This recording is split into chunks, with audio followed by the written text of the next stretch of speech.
শ্রী শ্রী রামনবমী ব্রত কথা। জয় শ্রীরাম। পুরাকালে একদিন ব্রহ্মা জগৎপতি আপন আসনে সুখে করে অবস্থিতি। সহসা সেখানে আসি কহিল সনক, শ্রী রামনবমী কথা কহ হে চতুর্মুখ। রাজা দশরথ দেবী কৌশল্যা জননী কিভাবে লোভিল পুত্র রামগুণমণি।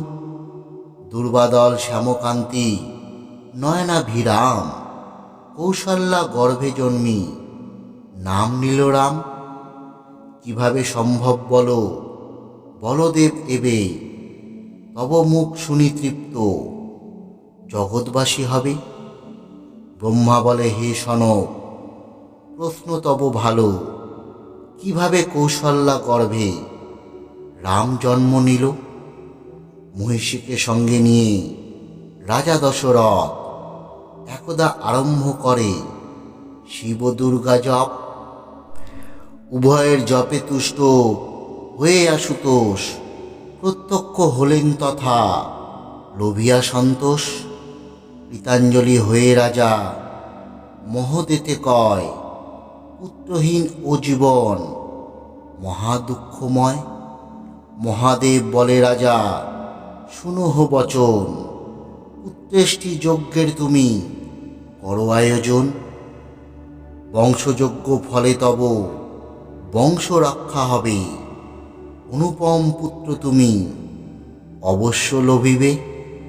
কৌশল্যা গর্ভেতে জন্মি জগতের পতি, রাম নাম এ জগতে পাইবেন খ্যাতি। এত বলি মহাদেব হন অন্তর্ধান, পত্নীসহ রাজা তব নিজপুরে যান। পত্নীসহ বংশযজ্ঞ করিল রাজন, যথাকালে রানী গর্ভ করিল ধারণ। চৈত্র মাসে শুক্লপক্ষে নবমী তিথিতে পুনর্বসু নক্ষত্রযুক্ত ছিল সে দিনেতে। সে শোভন দিনে ভগবান নারায়ণ রামরূপে কৌশল্যাঙ্কে আবির্ভূত হন। শ্রীরামনবমী সেই মহাপুণ্য দিনে উপবাস থাকি রামে পূজে যেই জনে। জীবান্তে বিষ্ণুলোকে করে সে গমন, যেথায় তাহাকে রক্ষেন নিজে নারায়ণ।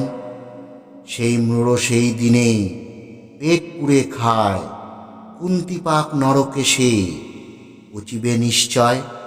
শ্রীরামনবমী ব্রত শ্রেষ্ঠ ব্রত সেই গণী, পুণ্যবান এই ব্রত পালিবেন জানি। সনক বলিল প্রভু খুলে বলো মোরে, ভক্তগণ এই ব্রত কিভাবে আচারে। পালনের বিধি আর কি করিতে হয়, প্রকাশ করিয়া সব কহ দয়াময়। ব্রহ্মা বলে হে সনক করহ শ্রবণ, ব্রত পূর্বে দিনে হবে সপাক ভোজন। নিরামিষ ভোজান্তে কুশেতে শয়ন, ব্রত দিনে প্রত্যুষেতে হবে গাত্রোত্থান। স্নানান্তে হইয়া শুচি সংকল্প করিয়া, প্রতিভা বা মেটে পটে শ্রীরামে অর্চিয়া।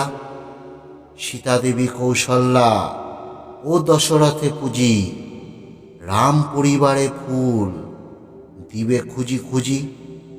অতঃপর গ্রহগণে দিকপালাদি সবে, একে একে ভালো মতে বন্দনা করিবে। গণেশাদি দেবগণে পুজিবে নিশ্চয়, শ্রীরামনবমী ব্রত এই রূপে হয়। সৌর বৈশাখ মাসে কর্কট লগ্নেতে, পুনর্বসু নক্ষত্রস্থিত নবমী তিথিতে। মধ্যাহ্ন গগনে সূর্য অধিষ্ঠিত হবে, জগৎ পালক রাম হেতা জন্ম লবে। সপ্তগ্রহ উচ্চস্থ ছিল জন্মকালে, পূজান্তে এরূপ ধ্যান করিবে সকলে। অতঃপর বাদ্যাদি সহ অর্ঘ্য করি দান, মূল মন্ত্রে পুষ্পাঞ্জলি করিবে প্রদান। অষ্টযামে অষ্টবার করিবেন পূজা, ব্রতকথা শুনি নিত্য গীতে পাবেন মজা। পরদিনে প্রাতঃস্নান সাঙ্গ হলে পরে শ্রীরামের পূজা পুনঃ দিবে ভক্তি ভরে। দক্ষিণা অচ্ছিদ্রান্তে পূজা শেষ হবে, বিগ্রহগণে ভুক্ত হইয়া পালন করিবে। নিত্য নিত্য এই কথা যে করে শ্রবণ, ধন জন বৃদ্ধি হয় পুত্র আগমন। রাজদ্বারে রণক্ষেত্রে শত্রুর সংকটে দুর্বাদল শ্যামরাম রক্ষা করে তাকে। বন্ধা পুত্রবতী হয় ব্রত কথা শুনি, সপত্নী দর্পদলীন হয় যে রমণী।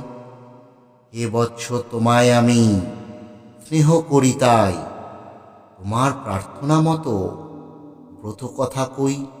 ইতি শ্রী শ্রী রামনবমীর ব্রত কথা সমাপ্ত।